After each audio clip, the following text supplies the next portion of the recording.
शहरातील मोकाट श्वान आणून थेट मनपा आयुक्तांच्या दालनात सोडत सामाजिक कार्यकर्त्या प्रभा परदेशी यांनी अनोखं आंदोलन केलंय।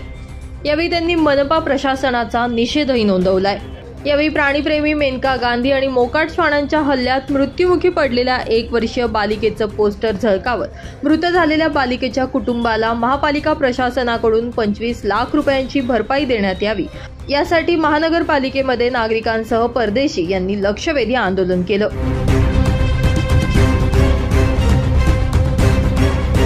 नमस्कार, मी प्रभाजी रामदार परदेशी। आज आम्ही आयुक्त मॅडमकडे आलो होतो कुत्र्यांसंदर्भात। हे तेजस वसावे तेजस राहतेचं कुटुंब आहे। 1 वर्षाची जी बालिका नुकतीच बोरसेनगर गोंडूर रोड येथील बोरसेनगरमध्ये वारली, तिची भरपाई करण्यासाठी आम्ही मागणी केलेली 25 लाखाची। दुसरा असा, त्या दरवेळेस आम्हाला मेनका गांधींचा प्रश्न देता, म्हणून आज आम्ही पालिकेत कुत्रे घेऊन आलेलो आहे। 600-700 महिन्याला 600-700 लोकांना चावा असतो, ते सर्व तातडीने बंद व्हायलाच पाहिजे।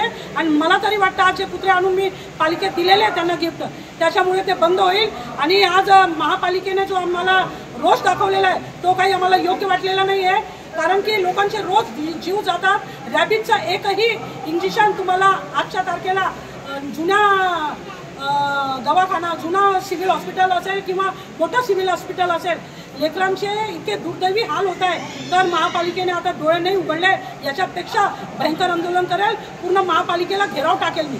आणि संपूर्ण जेवढे लोक शहरात आहे ज्यांच्या कुटुंबियांना चावा झालेला आहे त्यांचा सर्वे आमचा चालूच आहे, त्यांना घेऊन आम्ही इथे येणार आहोत। आणि आमची एवढीच विनंती आहे की त्यांनी आता तरी या गोष्टीचा विचार करावा आणि तातडीने कुत्र्यांपासून जो चावा होतो त्याच्यापासून शहरवासियांना, जे आपले लोक 11 गावं ॲड झालेले त्यांच्यासह शहरातला एकही भाग असा नाही आहे की जिथे कुत्र्यांचा चावा मोठ्या प्रमाणात होत नाही, तरी पण त्यांनी तातडीने दखल घ्यावी, एवढीच विनंती। शहरातील मोकाट श्वानांमुळे नागरिकांच्या आरोग्याचा प्रश्न गंभीर झालाय। अनेक वेळा मोकाट श्वान नागरिकांना चावल्याच्या घटना देखील समोर आल्या होत्या। तर 2 महिन्यांपूर्वी देवपूरमधील एका 1 वर्षीय बालिकेचा मोकाट श्वानांच्या हल्ल्यात मृत्यू झाला होता।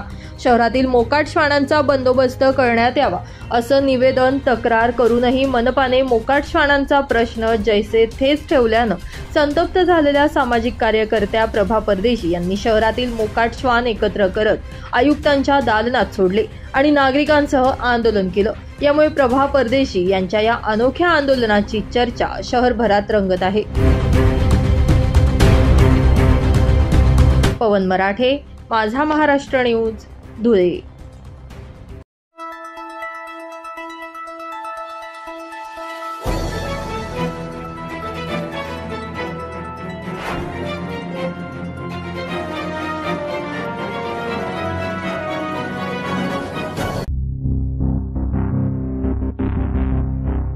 चौदा ऑगस्टला लाडकी बहीण योजनेचे 2 हप्ते महिलांच्या खात्यावर वर्ग झाले।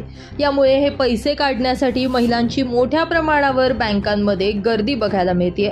तर दुसरीकडे ज्या महिलांनी अद्यापही लाडकी बहीण योजनेचे फॉर्म्स भरले नाही किंवा ज्यांची KYC बाकी आहे, अशा महिलांची तुफान गर्दी बँकांमध्ये बघायला मिळते।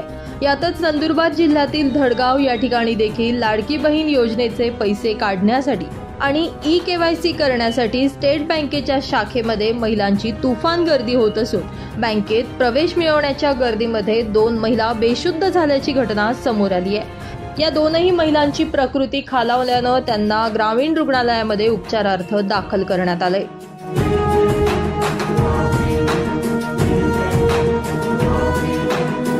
दरम्यान बँकांमध्ये महिला आणि पुरुषांसाठी स्वतंत्र रांगा नसल्यानं महिलांची मोठ्या प्रमाणावर गैरसोय होत असून बँकांसमोर 1 ते 2 किलोमीटर पर्यंतच्या लांबच लांब रांगा बघायला मिळत आहेत। सध्या या गर्दीचा व्हिडिओ सोशल माध्यमांवर तुफान व्हायरल होत असून सरकारच्या लाडक्या बहिणींचे पैसे काढण्यासाठी आणि प्रक्रिया पूर्ण करण्यासाठी होत असलेली तुफान गर्दी सोशल मीडियावर चर्चेचा विषय ठरतीये। शब्बीर खाटी, माझा महाराष्ट्र न्यूज, नंदुरबार। दिव्यांग क्रिकेट कंट्रोल बोर्ड ऑफ इंडियाचे जॉईंट चेअरमन, अपंग संस्था चालक महासंघ महाराष्ट्र राज्य अध्यक्ष Bharat Olympic Maharashtra general secretary तथा एरिया डायरेक्टर, राष्ट्रीय हिंदू जागरूक महासंघ महाराष्ट्राचे महामंत्री डॉक्टर भगवानजी तलवारे यांना वाढदिवसानिमित्त हार्दिक शुभेच्छा. शुभेच्छुक भगवान दादा तलवारे मित्र परिवार, थाळनेर.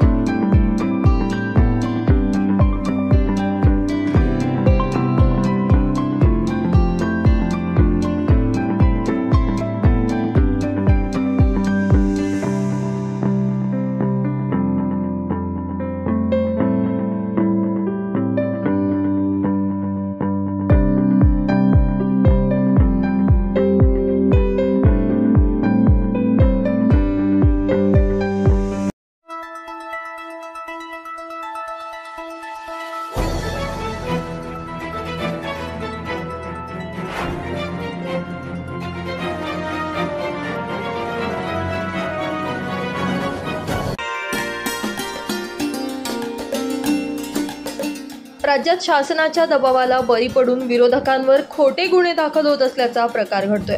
खोटे गुन्हे दाखल करणाऱ्या पोलीस अधिकाऱ्यांची नावं लिहून ठेवा. लवकरच राज्यात आपलं सरकार येणार आणि तेव्हा त्या पोलीस अधिकाऱ्यांची चौकशी करून बँड वाजवणार, असा धमकीवजा इशारा काँग्रेसचे प्रदेशाध्यक्ष नाना पटोले यांनी धुळ्यातील दोंडाईचा मध्ये आयोजित शेतकरी मेळाव्यादरम्यान दिलाय. कोण असेल इथला डीवायएसपी, कोण असेल सर्कल इन्स्पेक्टर, कोण असेल इन्स्पेक्टर, तुम्ही नावं लिहून ठेवा.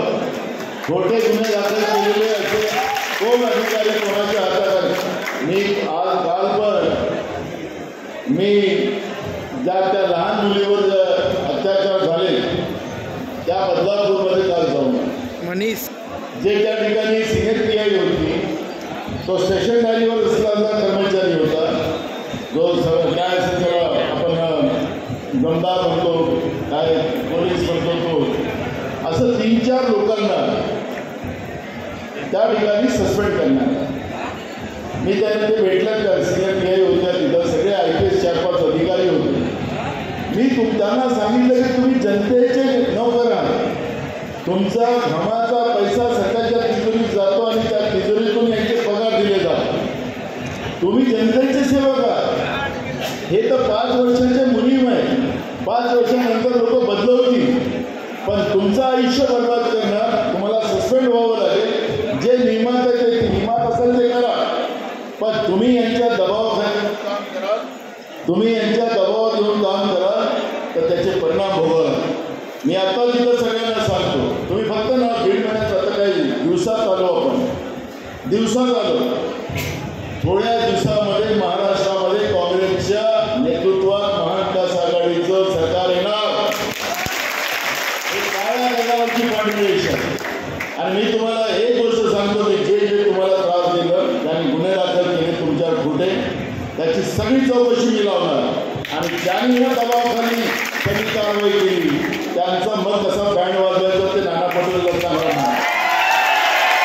म्हणून कुठल्याही अधिकाऱ्यांनी या निवडणुकीच्या काळामध्ये या पद्धतीचा दबाव तंत्राचा वापर केला तर हे कधीच सहन केलं जाणार नाही. मी ते धमकी देत नाही, मला स्वभाव नाही, मी कृतीमध्ये उतरवतो सरळ. राज्याच्या मुख्य सचिवालय सुद्धा मी सोडलं नाही विधानसभेचा अध्यक्ष असताना. त्याच्यामुळे सर्वसामान्य लोकांना जो कोणी त्रास देत असेल त्याला कदापि आम्ही सोडणार नाही. आणि म्हणून मी मगाशी आता नंदुरबारमध्ये बोलत होता, उल्लेख मी मगाशी केला. आमच्या याच दोंडाच्या शेतकरी धर्मा पाटील 85 वर्षाचा शेतकरी गेले की माझ्या जमिनीला किंमत कमी का, माझ्या बाजूच्या जमिनीला किंमत जास्त का. फळबागा वगैरेच्या नकली दाखवल्या गेल्या होत्या, इथंच विषप्राशन करून आत्महत्या केली. हे त्यावेळेच्या सरकारला फोडण्यासाठी सरकार होती, त्या सरकारला थोडी लाज वाटली नाही अशी परिस्थिती होती. मित्र, मी आपल्याला एवढंच सांगतो, शेतकऱ्यांच्या प्रश्नाबद्दल आणि तरुणांच्या प्रश्नाबद्दल, गरिबांच्या प्रश्नाबद्दल आज या पावसामध्ये मी मगाशी आल्याला विचारलं की पाऊस कसा पडला यावेळेस. यावेळेस पाऊस मोठ्या प्रमाणात पडला, मोठ्या प्रमाणात पण अनिल अंबानीचे गेल्या 15 दिवसाच्या पहिले 1700 कोटी रुपयाचं कर्ज या महाराष्ट्रातल्या भाडोत्री सरकारने माफ केलं. अशी परिस्थिती आज राज्यात. आणि म्हणून मी अशा या परिस्थितीमध्ये सगळ्या व्यवस्थेला चांगलं करायचं असेल आणि छत्रपती शिवाजी महाराजांचा महाराष्ट्र, शाहू फुले आंबेडकरांचा महाराष्ट्र याची प्रतिमा वाचवण्याचा संकल्प या शेतकरी मेळाव्याच्या निमित्तानं आपल्याला करायचा. छत्रपती शिवाजी महाराज म्हणायचे की माझ्या शेतकऱ्यांच्या भाजीच्या देठाला धक्का लागला तर हात करून केलं जाईल, ही भूमिका छत्रपती शिवाजी महाराजांची होती. पण आज माझ्या शेतकऱ्याच्या शेतीच्या मालाला साधा भाव मिळत नाही. माझा शेतकरी रोज आत्महत्या करतो. सरकारला त्याची काळजी सुद्धा नाही. साधं शेतकऱ्यांचा स्वमाना शेतमालाला सुद्धा सरकारला लाज वाटते. प्रधानमंत्र्यांचं तो सोडा, शेतकऱ्यांच्या घामाचा वास आता हे असते ना सन्मानी इकडे, आणि तुम्ही असं टाकलं असतं तर तुमच्या किती कारवाई केली असती तर तुम्हाला लक्षातच आलं असतं. म्हणजे सुपरमॅन देशाचा प्रधानमंत्री. शेतकऱ्याच्या घामाचा वास, खरं तर तो वास नाही, तो सुगंध आहे अन्नदात्याच्या घामाचा. पण त्यांना सहन होतं. 6-3 काळ्या कायद्याच्या विरोधात जेव्हा शेतकऱ्यांचं आंदोलन चालू होतं त्यावेळेस हेच महामहिम स्वतःला विश्वगुरू म्हणवणारे नरेंद्र मोदी त्यावेळेस म्हणायचे की हे आतंकवादी आहेत, हे नक्षलवादी आहेत आणि हे देश तोडायला लागलेले आहेत. 3 काळे कायदे मी वापस घेणार नाही असं लोकसभेमध्ये नरेंद्र मोदी सांगतात. का शेतकरी नक्षलवादी आहे? आपला शेतकऱ्यांचा मेळावा आहे ना, इथं सगळे बसलेले शेतकरीच आहेत ना. काय नक्षलवादी आहेत का आतंकवादी आहेत? कोणी नव्हतं. नरेंद्र मोदी प्रधानमंत्री म्हणून लोकसभेमध्ये भाषण करतोय, अन्नदात्याचा अपमान करते. मग कशाच्या आधारानं? मला तर कधी कधी आता परवाच्या लोकसभेमध्ये भाजपच्या उमेदवाराला एवढे सारे मतं कसे भेटले हाच मला चिंतेचा विषय. गावाच्या शेतकऱ्यांनी, गरिबांनी, तरुणांनी भाजपच्या विरोधात मतदान करायला पाहिजे होतं. पहिल्या मिनिमम पॉवर प्रोग्राममध्ये शेतकऱ्यांचं सरसकट कर्ज माफ झालं पाहिजे ही भूमिका आहे. मी अनेक वर्ष मी आणि बाळासाहेब विधिमंडळामध्ये काम करतो. म्हणजे नॉट आउट अजूनही पण आम्ही नाही पाहिलं की निवडणुकांच्या काळामध्ये घोषणा पाहिजे, निवडणुकीच्या वेळेस मग शेतकऱ्यांचं कर्ज माफ करायचं पाहिजे. पण सोनिया गांधींनी सांगितलं की आम्ही तुम्हाला मुख्यमंत्री करून टाकू, काय असेल तर आम्ही सपोर्ट करून टाकू, पण आमची अट राहील की शेतकऱ्यांचं सरसकट कर्ज माफ केलं पाहिजे. त्या पद्धतीचं महाराष्ट्र सरकारने, महाविकास आघाडीच्या सरकारने पहिल्याच अधिवेशनामध्ये सरकारने कर्जमाफीची घोषणा केली आणि सरसकट कर्ज शेतकऱ्यांचं 2 लाखापर्यंत माफ केलं. 50,000 रुपये आमचे जे प्रोत्साहनाचे होते. कोरोना होता, मोदी सरकारच्या कृपेने या देशामध्ये मोदीमुळे कोरोना आला आणि त्या कोरोनानं सरकार आपल्या घरी आणि आपण आपल्या घरी अशा पद्धतीची परिस्थिती झाली आणि ते 50,000 रुपये राहिले आणि सरकार गेल्या सरकार आली. म्हणजे सरकार जेव्हा कोरोनाच्या नंतर सरकार चालायला लागली तर खोक्याचं सरकार महाराष्ट्रामध्ये आलं. ते 50,000 रुपये अजूनपर्यंत आपल्याला मिळाले नाही. नैसर्गिक आपत्तीमध्ये महाराष्ट्राचा मुख्यमंत्री, मी तर पहिल्यांदा असं पाहतोय, बाळासाहेबांचा अनुभव आहे त्याच्यात, की मुख्यमंत्र्यांनी विधानसभेत किंवा जाहीर सभेत एखादी घोषणा केली ती कायद्याचं स्वरूप त्याला आहे. पण राज्याचा मुख्यमंत्री विधानसभेत सांगतो की मी 10,000 कोटी रुपये शेतकऱ्यांना या नैसर्गिक आपत्तीमध्ये झालेल्या नुकसान शेतकऱ्यांना आम्ही मदत केली आणि असं जाहीर करतो. आम्ही सगळे बाकावत होतो की आमच्या शेतकऱ्याला पैसे मिळतात आहे, पण शेतकऱ्यांच्या खात्यामध्ये पैसे जात नाही. अजूनपर्यंत पैसे मिळाले नाही, पीक विम्याचे पैसे मिळाले नाही. अशा पद्धतीचं हे नालायक, मेंढ्याच्या कात्रीपेक्षा जाड झालेलं, बगैर संवेदना असलेलं सरकार हे महाराष्ट्रामध्ये आहे. आणि म्हणून ह्या महाराष्ट्राच्या जे सरकार जे महायुतीचं आहे, भ्रष्टाचारी सरकार आहे, या सरकारला उलटून लावणं आणि हुकुमशाही सरकारला उलटून लावणं तुमचं आमचं काम. तुम्ही सांगितलं की इथं आता हुकुमशाही, अन्याय केला जातो, खोटे गुन्हे दाखल केले जातात, पोलीस माझा आवाज आहे.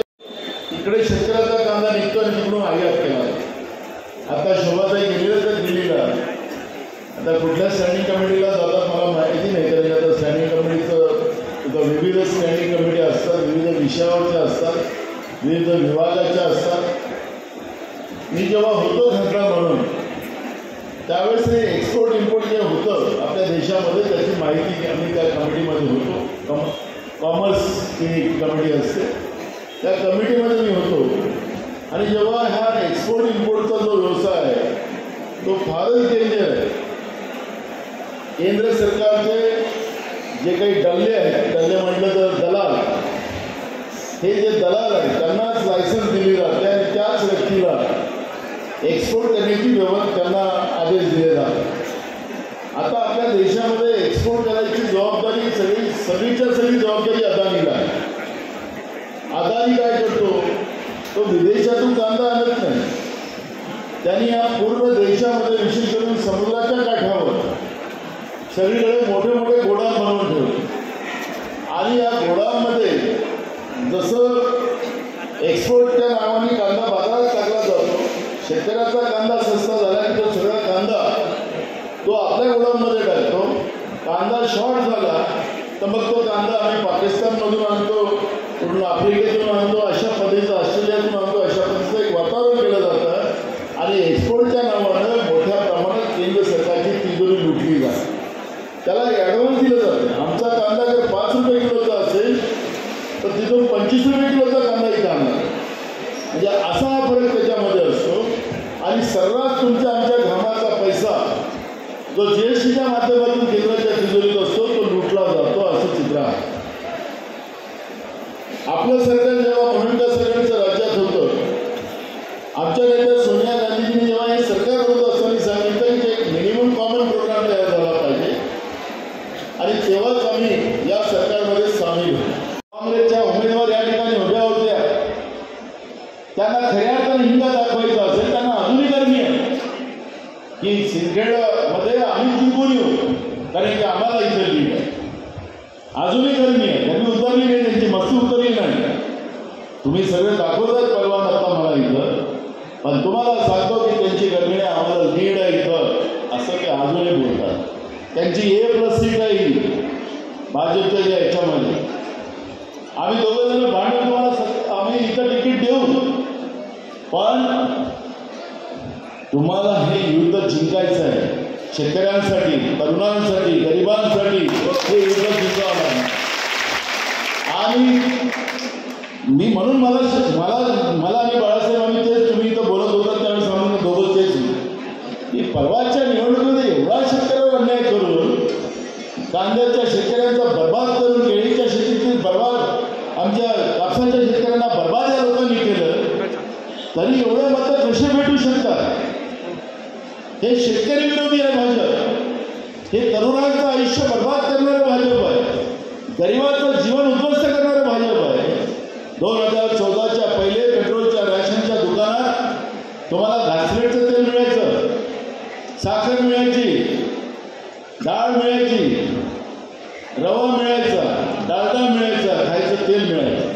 पण जसं मोदीचं सरकार आलं, तेलही गेलं, तुपही गेलं, काहीच राहिलं नाही. मग कशाच्या आधारे या लोकांना मतदान केलं जातं? भ्रष्टाचाराने कमवलेले पैसे निवडणुकीमध्ये वाटायचे आणि त्या पैशाच्या भरोश्यावर भाजप मतदान घ्यायला येत असेल तर ही पैसे आमची आहेत, हे पैसे आमचे आहेत. भ्रष्टाचाराच्या माध्यमातून या राज्याला कर्जबाजारी केलं, 10 लाख कोटीच्या वर कर्ज करून टाकलं. साधं तिथं कोणी ऐकायला तयार नाही.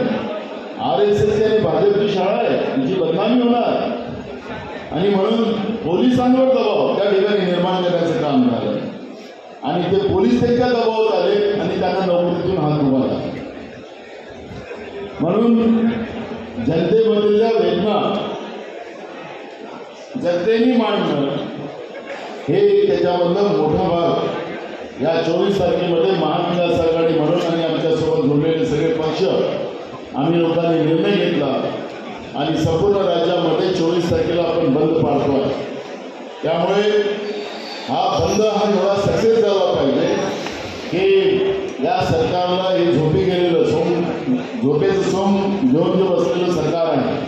तुम्हाला सांगतो राज्याचा मुख्यमंत्री हा पौर्णिमेने अमावस्याला तुम्हाला त्याचा फोन लावला तरी लागणार नाही. तिकडे रिकॉर्डिंग टाका वेळ नाही. मग आतमध्ये गेले तेव्हा पेट्या आपल्या निघाल्या आणि मग शोभाताई जिंकली, नाही तर झालं होतं. कारण ज्या अधिकाऱ्यानं लोकशाही वाचवण्याचं काम केलं, नियमाने काम केलं, तर त्याला हकालपट्टी करून द्या. हां काही नाही करू द्या. पण त्यांनी लोकशाहीच्या दृष्टिकोनातून काम केलं, इमानदारीने काम केलं. त्या कलेक्टरला कुठली गोष्टी न देता त्याला हँग करून टाकलं. किती बदमाश लोक आहेत. मी परवा त्या पोलीसवाल्यांना सांगत होतो, IPS अधिकाऱ्यांना, विलासराव देशमुख साहेब राज्याचे मुख्यमंत्री होते. म्हणजे तुम्हाला याच्यासाठी सांगतो, आपल्याला माहिती असते पाहिजे. कोण त्याच्या बाजूला होता, त्या शोभाताईला निवडून दिलं, एवढाच दोष आहे, एवढाच दोष आहे ना त्यांचा. आणि त्यांना हँग करून ठेवलं एवढं चांगलं अधिकारी.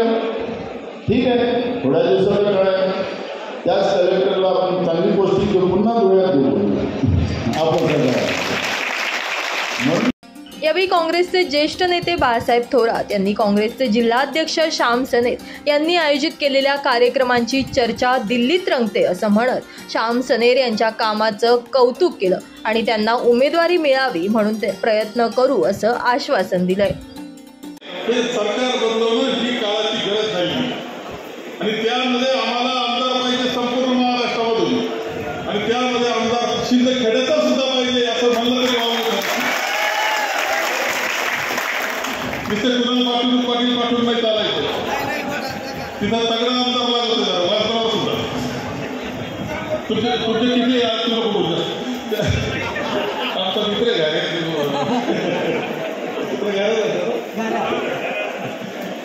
तो भेटला नाही गावाला आलं सांगत. त्यामुळे तसं पाहिजे. तुमच्याकडे पहिला फार करेल पाहिलं मी नाना भाऊ तुम्ही खांद्यावर गेले, सोपी गोष्ट आहे काय.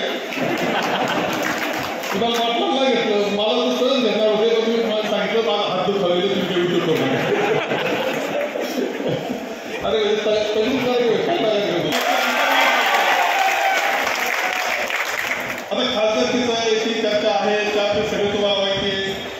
ही निवडणुका मागच्या पाहिल्या तर अमरीश पटेल दोनदा उभे राहिले, काय परिस्थिती झाली वेगळं सांगितलं आवश्यकता नाही.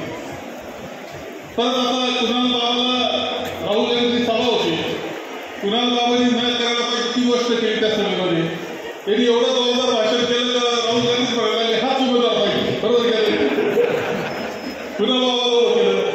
कुणाल बाबासारख्या आमदाराचा मोठं घराणं राजकीय वारसा असणारा काय परिस्थिती झाली आहे त्या इलेक्शनमध्ये मला सांगा. काय परिस्थिती झाली.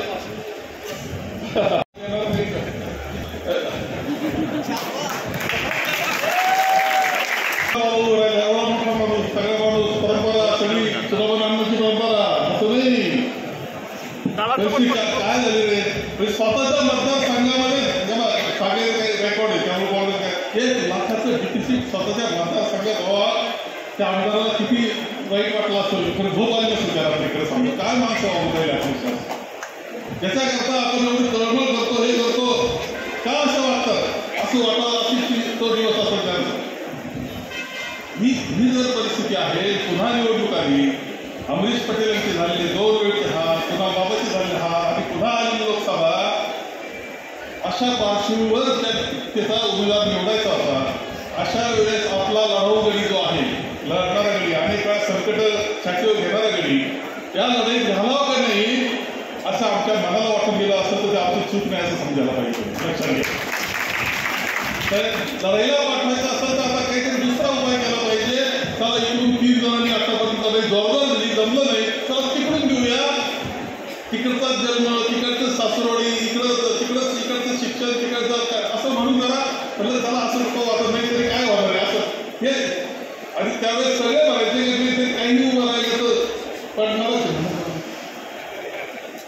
सांगा. अशा वेळेस पडणारच जर असं वाटत असेल तर कशाला श्याम म्हणला ताण द्यायचा. आतापर्यंत खूप ताण खाल्लाय, आणखी ताण द्यावा असं वाटलं एवढंच आहे. पण त्याचं सगळं साहजिक त्याला वाटलं असेल तर मागे स्वतः दिलंच पाहिजे हे वाटलं साहजिक आहे.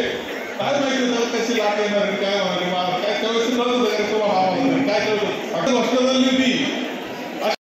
श्याम सनेर फार चांगला नेता आहे असं आम्हाला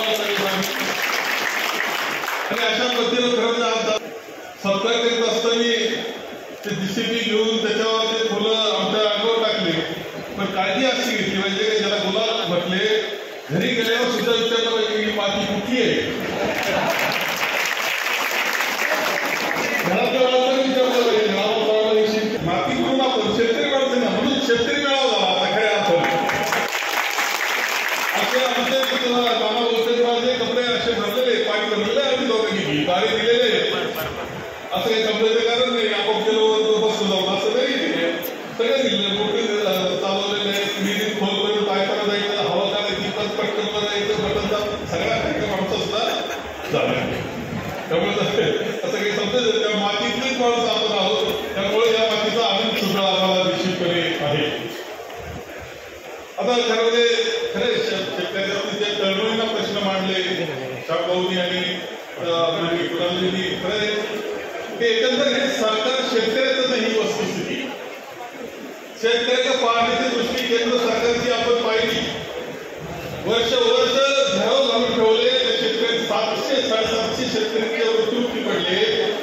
त्या शेतकऱ्यांच्या एका निवडणुकीवर त्यांचा मंत्र्याचा पोरगा गाडी घालून मारतो हे आपण सगळ्यांनी पाहिजे. ही तर त्यांच्या शेतकऱ्यांच्या बाबतीची परिस्थिती आहे. कशा पद्धतीनं शेतकऱ्यांचे म्हणजे काही स्वस्तही करायची म्हटली की शेतकऱ्यांच्या पैशाला करायची ही पद्धत आहे. कांदा महाग ग्राहकाला मिळू नये, आम्हाला चालू ग्राहकाला मिळालं तर चालू. सगळे काही कांदे म्हणजे कांदे पिकवणारे आमचे असं नाही, आमच्या तर इथं असतात लोक अनेक नागरिक स्वस्तात मिळाला आनंद आहे. तरी अनुदान देऊन कांदा स्वस्त केला असता आनंद वाटला असता आम्हाला.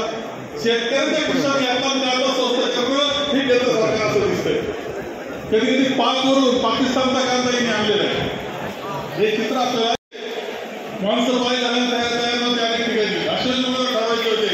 त्यामुळं त्या परिस्थितीतच ते निर्णय आहेत. हे आमची बाजू सुद्धा तुम्ही आमची आणि परिस्थितीची बाजू तुम्ही लक्षात घेतली पाहिजे.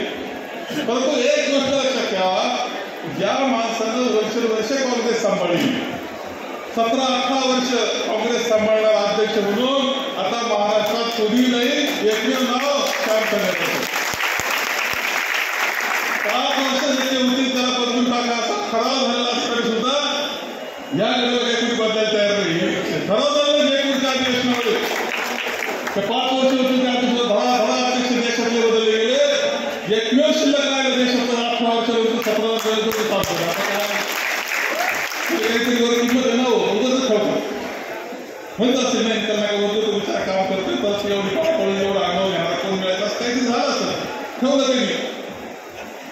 हे सगळ्या विचार केल्यानंतर परंतु एवढं जर श्रम घेतले, कष्ट घेतले, तर शेवटी तो त्याला काहीतरी त्याचं श्रेय त्याच्या पदरात टाकलं पाहिजे. त्याचं जागेचं मौल त्याला टाकलं पाहिजे. आपल्या पदरात त्याचं ज्यानं केलंय त्याचं पदरात टाकून द्यावं म्हणतात. आपण आपल्या तुमच्या काय म्हणत कधी आमच्या ठिकाणी खेड्यापाडी तर ते सगळ्या याच्यामध्ये आता श्यामला एक वेळ आले. श्यामचं जे कष्ट आपण केले, श्रम केले, त्याग केला, अनेक संकट अनुभव घेतले, त्याचं मोल त्याच्या पदरात घालायची वेळ आता आलेली आहे आणि म्हणून ह्या सगळ्या याच्यामध्ये पूर्वी 2 पार्ट होते, आता 3 झाले. अडचणी आमच्याकडे कधी नाही आमच्या वर्ग असणाऱ्यांच्या. तुम्ही भांडेल ते सांगितले तर पाहिजे वरच्यानं चालू शेवटच्या क्षणापर्यंत लढणारे आम्ही त्याचा कार्यकर्त्याला किंमत मिळाली पाहिजे म्हणून शेवटी क्षणापर्यंत लढलो. तर त्यांना अनुभव आला शेवटी काय झालं त्याचा आला की नाही.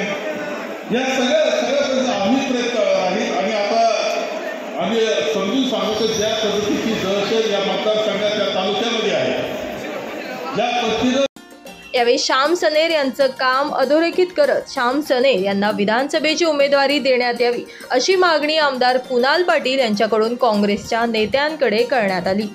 आम्ही राज्याच्या मुख्यमंत्र्याला अडवायची धमकी दिली. आम्हाला सकाळी 6 वाजता सगळ्या काँग्रेस जणांना स्थानबद्ध केलं. आमची मागणी होती की शेतकऱ्यांना दुष्काळी अनुदान आमच्या जिल्ह्यात मिळालं नाही आणि म्हणून सरकार अनुदान का देत या जाब विचारायला गेलं तर हे पोलीस प्रशासन राज्य सरकारच्या इशाऱ्यावर चालतं आणि त्या ठिकाणी आम्हाला स्थानबद्ध करतं. दुसरा प्रश्न आम्हाला कुणाल बाबांनी सांगितलं की एक आदिवासीची झोपडी राज्याच्या मुख्यमंत्र्यांच्या दौऱ्यामध्ये त्या ठिकाणी उद्ध्वस्त करून दिली. ही माफक मागणी केली, पण त्या ठिकाणी सुद्धा आम्हाला शिरकाव करू दिला नाही. एवढे नौटंकीबाज राज्य सरकार आणि इथले आमदार हे सातत्यानं गोरगरीब कार्यकर्त्यावर, मग तो काँग्रेसचा निष्ठावंत असेल, तो शिवसेनेचा निष्ठावंत असेल, तो राष्ट्रवादीचा असेल, यांच्यावर सातत्याने अन्याय करतो आहे. आणि मी तुम्हाला आनंदाने आणि अभिमानाने सांगेन की गेले 20 वर्ष ही जालिम संस्था, ही जालिम भारतीय जनता पार्टीच्या राजवटीच्या विरोधात हा तुमचा कार्यकर्ता हा 100% संकटामध्ये कार्यकर्त्याच्या सोबत आहे. आम्ही कधी गद्दारी करणार नाही आणि आम्ही कधी विकले देखील जाणार नाही, हा शब्द आमच्या ह्या तालुक्यामध्ये भाजपाचं खोड उडायचंय. इतका प्रचंड जर्जरतेने या लोकांना सत्तेच्या माध्यमातून, पोलिसांच्या माध्यमातून, महसूल यंत्रणाच्या माध्यमातून हे फार मोठं भूत बसलेलं आहे. हे भूत जर फेकायचं असेल तर एकच पर्याय आहे की जागा तुम्ही काँग्रेसला द्या.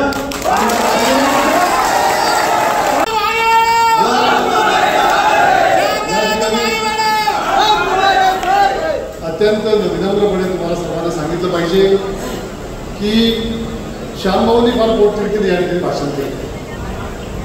श्यामभाऊ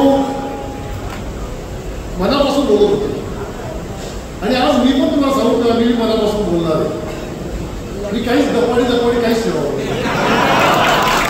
मी जेव्हा श्यामभाऊ बोलत होते तेव्हा मी बारीकपणे त्यांच्याकडे बघत होतो. त्यांची ती तळमळ, त्यांचा तो आवाज, त्यांची ती सर्व हातपाय, आणि मला असं मनापासून पुढे 10-15 वर्षामधला हा संघर्ष आहे. साहेब, मी तुम्हाला सांगतो की ज्यावेळी लोकसभेची उमेदवारी जाहीर झाली आणि आपण श्यामभाऊंना उमेदवारी काँग्रेस पक्ष नाही देऊ शकला, त्यावेळी 1 मिनिटाकरता नाव असेल पण माझ्या डोळ्यामध्ये सुद्धा त्या ठिकाणी वास्तू येऊन गेले होते.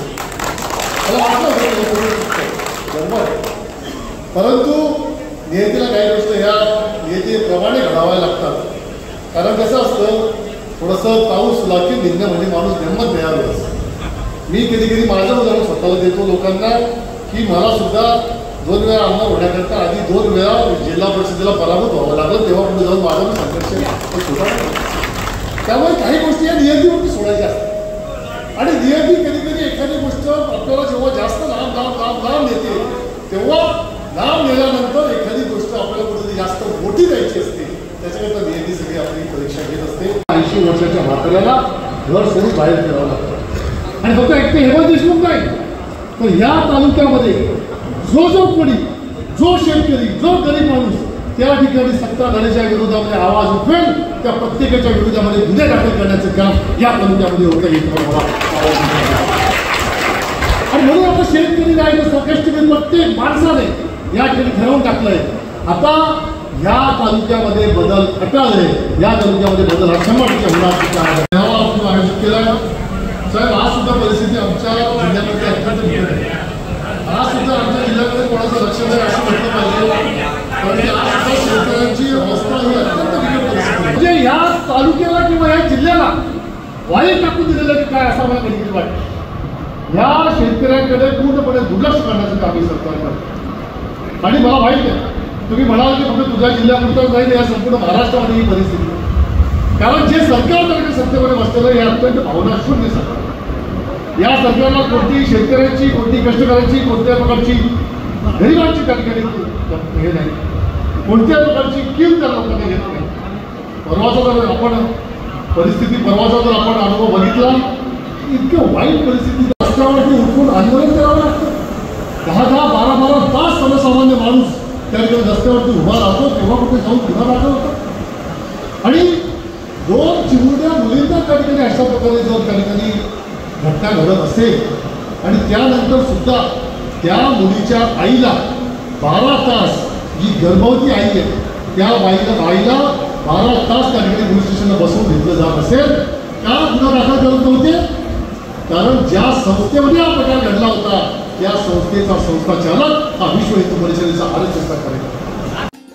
दरम्यान यावेळी राज्याचे उपाध्यक्ष भाई नगराळे, शरद आहेर, प्रतिभा शिंदे, वरजाद मिर्झा, नाना गावंडे, खासदार डॉक्टर शोभा बच्चाव, आमदार कुणाल पाटील, काँग्रेस जिल्हाध्यक्ष तथा आयोजक श्याम सनेर यांच्यासह काँग्रेसचे पदाधिकारी, कार्यकर्ते आणि शेतकरी बांधव मोठ्या संख्येने उपस्थित होते. पवन मराठेसह सुनील निकम, माझा महाराष्ट्र न्यूज, दोंडाईचा.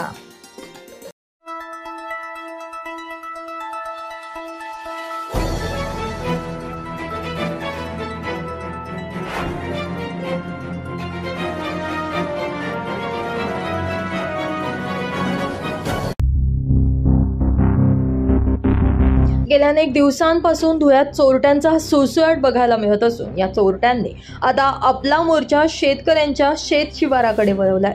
शेतकऱ्यांच्या शेतीसाठी आवश्यक समजल्या जाणाऱ्या पाण्याच्या मोटर्स आता चोरटे चोरून नेत असल्याच्या घटना समोर येत आहेत. एकाच शेतातून वारंवार मोटार चोरी होण्याचं प्रमाण वाढलंय.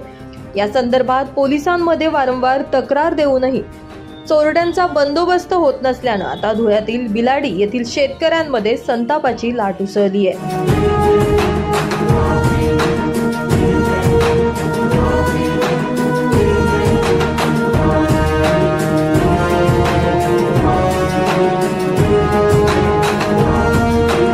माझं नाव भगवाननाथ तुमाडी, राहणारा बिलाडी.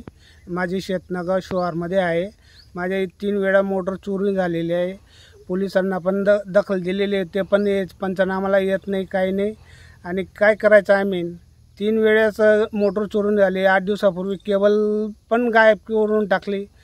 आता सगळं नवं वायरप 1500 रुपयाचा वायरप टाकलेला होता, ते वायरपसुद्धा ते तोडून घेऊन गेले. आता काय तुमची मागणी? आता आमचं काय हो सर, आता काय आम्हाला काय त्या पोलीस लोकांनी थोडंसं मेहनत करायचे ना, दखल घ्यायची ना. ते काय दखल घेत नाही, काय नाही.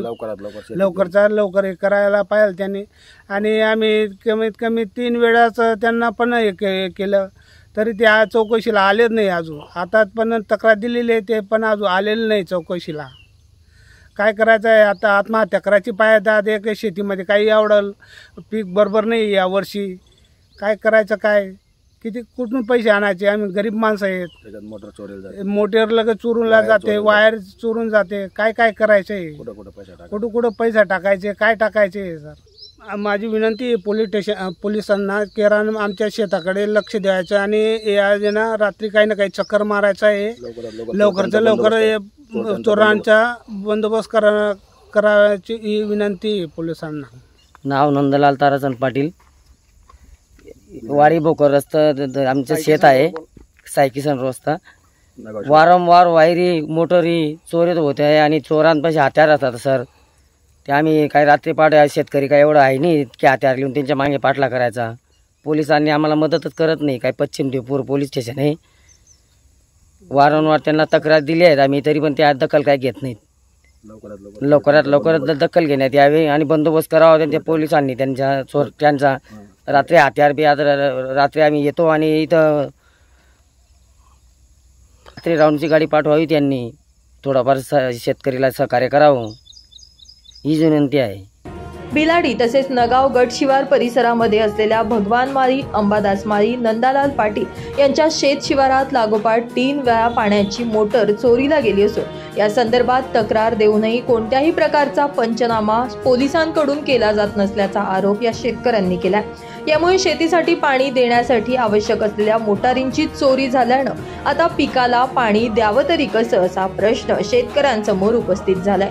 यामुळे या चोरट्यांचा तात्काळ बंदोबस्त करावा अशी मागणी जोर धरतीये. रूपक बिरारी, माझा महाराष्ट्र न्यूज, धुळे.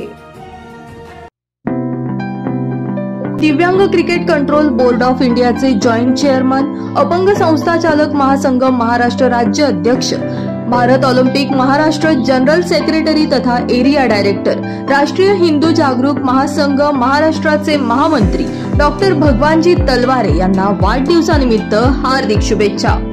शुभेच्छुक भगवान दादा तलवारे मित्र परिवार, थाळनेर.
18 जानेवारी 2021 मध्ये धुळ्यातील कापडणे ग्रामपंचायत या ठिकाणी निवडणूक प्रक्रिया पार पडली। यावेळी एकूण 17 सदस्य निवडून सरपंच पदासाठी आदिवासी आरक्षण निघाल्यानं सोनीबाई भील यांची बिनविरोध निवड करण्यात आली होती।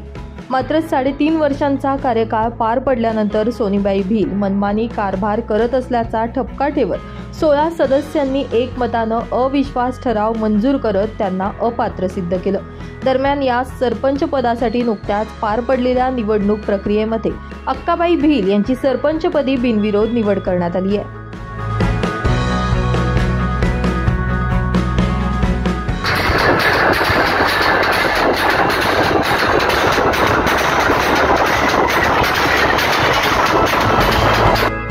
एका झोपडीत राहणाऱ्या सर्वसामान्य महिलेला आमदार कुणाल पाटील आणि सदस्यांनी थेट सरपंच केल्यानं नवनियुक्त सरपंच सोनीबाई भील आणि सदस्यांनी कुणाल पाटील यांचे यावेळी आभार मानले। 8/2024 रोजी कापडणे गावाच्या सरपंचपदी अक्काबाई चिंदा भील यांची बिनविरोध निवड झालेली आहे। 4 तारखेला 4 जुलै रोजी अविश्वास ठराव पारित करून सोनीबाई गंगाराम भील यांच्यावर अविश्वास ठराव पारित झालेला होता। त्यामुळे ही जागा रिक्त झालेली होती आणि त्या दिवसापासून कापडणे गावाचे प्रभारी कामकाज हे हरीश सुभाष पाटील हे पाहत होते। त्यानंतर 22 ऑगस्ट रोजी सरपंच निवडणुकीची तारीख लागल्यानंतर अक्काबाई चिंदा भील यांचा एकमेव अर्ज आजच्या दिवशी दाखल झाल्यामुळे अक्काबाई चिंदा भील ह्या बिनविरोध निवडून आल्या आणि या कापडणे ग्रामपंचायतीवर पुनश्च एकदा जव्हार गटाचाच म्हणजे आदरणीय पाणीदार आमदार बाबासाहेब कुणालजी पाटील यांचे वर्चस्व सिद्ध झालेले आहे आणि बिनविरोध निवडणुकीसाठी कापडणे गावाचे गटनेते आदरणीय भगवानजी विनायक पाटील यांचंही मार्गदर्शन लाभलं होतं। 3 वर्ष माझी काही वय नाही, पण आज ते मला जे गेले 12-13 महिना ते मी आता करीत काढतो जे विकलं मना काय जेवढं होईना तेवढं करतो।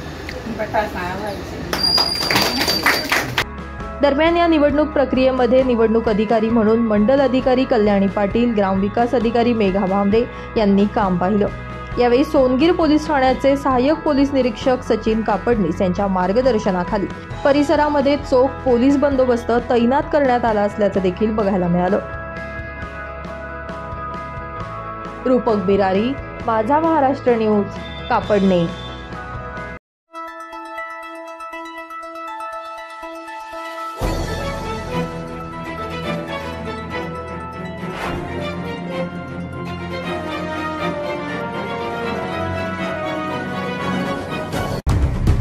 बदलापूरमध्ये शाळेत 2 चिमुकल्या मुलींवर लैंगिक अत्याचार झाल्यानंतर बदलापूर येथे अभूतपूर्व असं आंदोलन पाहायला मिळतंय। संतप्त नागरिकांनी रेल्वे सेवा अनेक तास रोखून ठेवली। आता या घटनेचे पडसाद संपूर्ण महाराष्ट्रात उमटतायत। आज धुळ्यामध्ये युवा सेनेच्या माध्यमातून शक्ती कायद्याची अंमलबजावणी करण्यात यावी असं म्हणत स्वाक्षरी मोहीम राबविण्यात आली।